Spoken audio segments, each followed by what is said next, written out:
तो देखो जो करंटली कोडी रोड्स है वो डब्ल्यूडब्ल्यूई कंपनी के अंदर हमारे टॉप बीबी फेस सुपरस्टार है, लेकिन क्या डब्ल्यूडब्ल्यूई ने रिसेंटली रॉ में टीज कर डाला है कि कोडी का काफी जल्दी हील टर्न हो सकता है। So hello everyone and welcome back to new video. अब देखो इस वाली वीडियो के अंदर मेरे पास तुम्हारे लिए बहुत सारी न्यूज एंड अपडेट्स हैं। एलिमिनेशन चेंबर के अंदर जो वुमेन्स वाला मैच होगा उसमें शायद आस्का जीतने वाली है। मैं ऐसा क्यों कह रहा हूँ, शिंजुके नाकामुरा के डब्ल्यूडब्ल्यूई कमबैक को लेकर तो एक अपडेट है ही, लेकिन साथ ही में अंकल हाउडी कौन है वो बात कब रिवील होगी। और अगर मैं ये कहूँ कि ब्रॉक लेसनर का फाइनली हील टर्न हो चुका है डब्ल्यूडब्ल्यूई कंपनी के अंदर, सैमी ज़िन को मिली उसी वाली टॉवल अपने बाथरूम में, और भी बहुत सी न्यूज़ एंड अपडेट्स है। आई मीन बाथरूम वाली भी हाँ न्यूज़ ही है। So without wasting any time let's begin this video.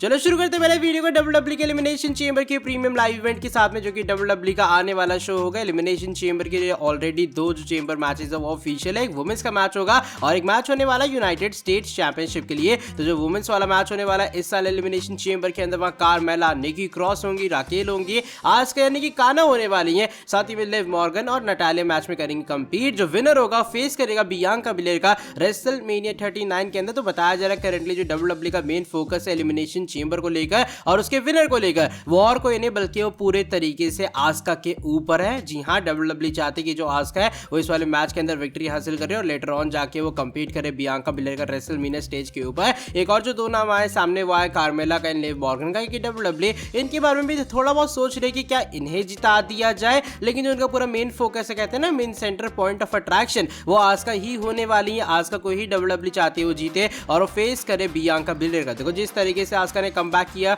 हमारे रॉयल रंबल के शो के अंदर और वहां पर जाकर ऑलमोस्ट लास्ट तक वो टिकी रही, तो मुझे लग रहा है कि आस्का ही जीतने वाली है और आस्का वर्सेस बियांका बिलेर होगा रेसलमेनिया शो के अंदर। एंड फाइनली लग रहा है EST डिथ्रोन होने वाले, और आई डोंट थिंक सो कि आस्का की विक्ट्री से किसी भी डब्ल्यूडब्ल्यूई फैन को दिक्कत होगी कि नहीं भाई ये जो डिथ्रोन है थोड़ा गलत वाला टाइप से हो गया। चलो बढ़ते हैं नेक्स्ट अपडेट की तरफ, और इस बार जुड़ी है किंग ऑफ स्ट्रॉन्ग स्टाइल्स यानी कि शिंजुके नाकामुरा के बारे में। अब शिंजुके नाकामुरा देखो डब्ल्यूडब्ल्यूई से गायब है। लास्ट टाइम अगर आपको याद होगा उन्होंने 1 जनवरी को कंपीट किया था ग्रेट मुटा के अगेंस्ट में, जब वो गए थे जापान के अंदर एक बार फिर से कंपीट करने के लिए। तो तब से देखा जाए एज सच टेलीविजन के ऊपर नाकामुरा की कोई भी अपीयरेंस वगैरह नहीं हुई है। तो जो रिसेंट टाइम में बातें आ रही है सामने, उसके अकॉर्डिंग जो शिंजुके नाकामुरा है काफी जल्दी टेलीविजन के ऊपर वापस आने वाले हैं। रिसेंट टाइम में जो 1-2 डब्ल्यूडब्ल्यूई के लाइव इवेंट हुए वहां पर उन्होंने कंपीट किया है, लेकिन अगर आप एक टेलीविजन शेड्यूल की बात करो, बताया जा रहा है उसके ऊपर भी एक बार फिर से काफी जल्दी नाकामुरा का कमबैक होने वाला है। तो नाकामुरा के फैंस को ज्यादा कुछ और टाइम देने की जरूरत नहीं, काफी जल्दी जो एक बार फिर से किंग ऑफ स्ट्रॉन्ग स्टाइल्स वापस आते हुए नजर आएंगे।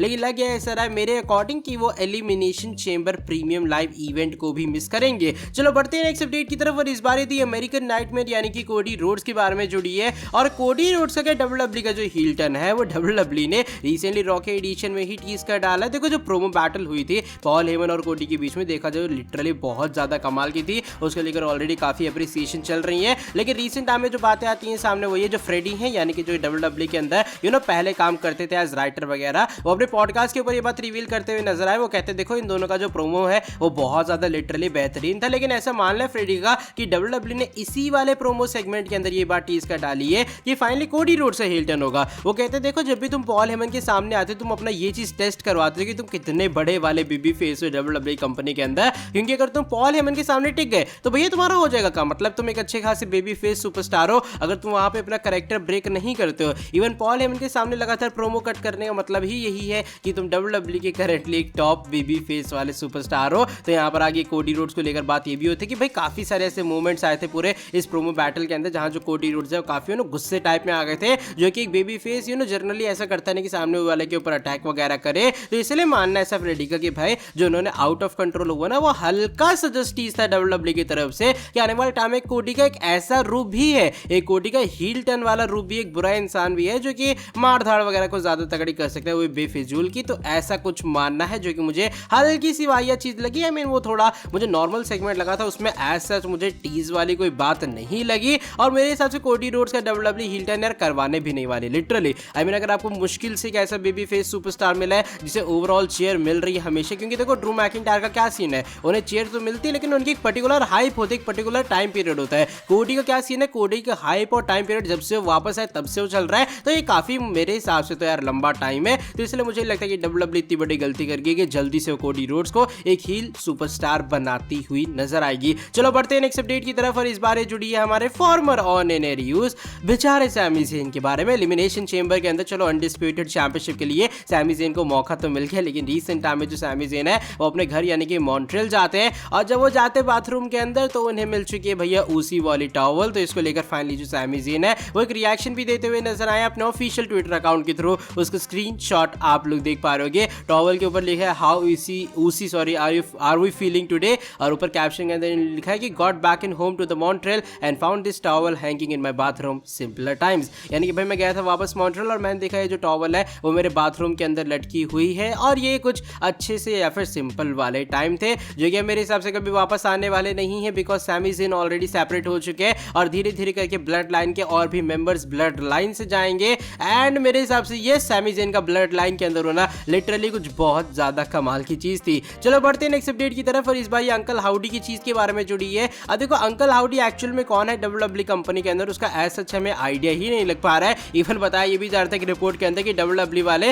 हर हफ्ते अंकल हाउडी चेंज कर रहे हैं, यानी कि पर्सनैलिटी वही रहेगी, बस जो बंदा जो कि कॉस्प्ले कर रहा है फिलहाल अंकल हाउडी का वो लगातार चेंज हो रहा था। WWE की जिस हिसाब से अवेलेबिलिटी होती है वो किसी ना किसी बंदे को बुला के उसको अंकल हाउडी बना देती है। अब रिसेंट टाइम में बैक स्टेज के ऊपर डिस्कशन ये चल रहा था कि भैया अंकल हाउडी की जो एक रियल अपीयरेंस है वो कब रिवील करनी है कि हाँ ये इंसान अंकल हाउडी है। तो बताया जा रहा है कि पहले डिस्कशन ये चल रही थी WWE के अंदर कि हम लोग WWE के इस साल के money in the bank show से पहले ही बात रिवील कर देंगे कि अंकल हाउडी कौन है। अंकल हाउडी ये WWE पर्टिकुलर सुपरस्टार है, लेकिन उसके बाद ये जो डिस्कशन है वो एक तरह की बीच में अटकी हुई है। उसका मेन रीजन ये है कि क्रिएटिव टीम के काफी मेंबर्स का मानना है ये कुछ ज्यादा जल्दी नहीं हो जाएगा कि हम लोग इतनी मुश्किल से तो अंकल हाउडी का बिल्ड कर रहे हैं और हम लोग रेसलमेनिया के बाद ये जो मनी इन द बैंक आएगा वहीं पर रिवील कर देंगे भैया ये बंदा अंकल हाउडी है। तो इसलिए फिलहाल जो डिस्कशन है उसके ऊपर कह सकते हो थोड़ी सी रुकावट टाइप सी लग चुकी है, और करंटली स्टिल ये चीज डिस्कशन में ही है कि कब अंकल हाउडी को पर्टिकुलरली WWE रिवील करेगी कि भाई ये सुपरस्टार अंकल हाउडी है। मुझे लग रहा है इस चीज को जल्दी रिवील कर देना चाहिए ताकि जो स्टोरी है वो ब्रेव आर्ट को लेकर आगे मूव ऑन फॉरवर्ड होती हुई नजर आए। चलो बढ़ते हैं आज की हमारी नेक्स्ट एंड फाइनल स्टोरी की तरफ, और इस बार cowboy Brock Lesnar and WWE के रॉ स्मैकडाउन की टॉप हील या फिर टॉप बेबी फेस सुपरस्टार्स के बारे में जुड़ी है।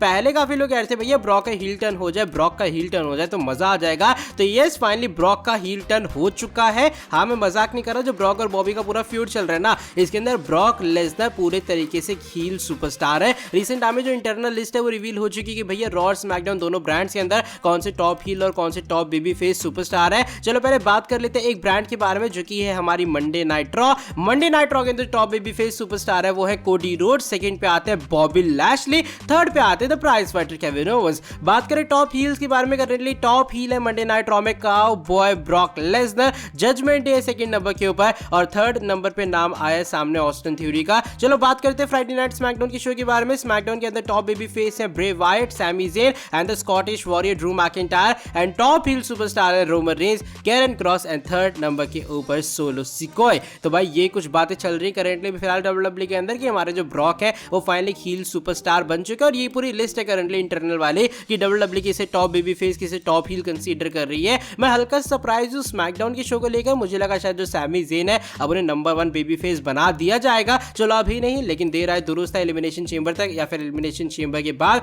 मुझे लग रहा है WWE ने सेकंड से नंबर 1 के ऊपर लाने वाली। तो ये कुछ लिस्ट आई है सामने, आपका क्या रिएक्शन है जब फाइनली ब्रॉक लेसनर एक हील सुपरस्टार बन चुके हैं। आई नो फैंस को तभी बिलीव होगा जब ब्रॉक जीतेंगे एलिमिनेशन चेंबर के अंदर। बाय द वे आज की वाली वीडियो बस यहीं तक थी। अगर ये वाली वीडियो पसंद आई है फटाफट से इस वाली वीडियो को नीचे लाइक कर देना, साथ में जो लोग चैनल के ऊपर न्यू है सब्सक्राइब नहीं किया सब्सक्राइब करो चैनल को, बेल नोटिफिकेशन को कर देना ऑन। मिलता हूं आपसे आके नेक्स्ट वीडियो के अंदर बहुत ही ज्यादा जल्दी। Till then bye bye, take care.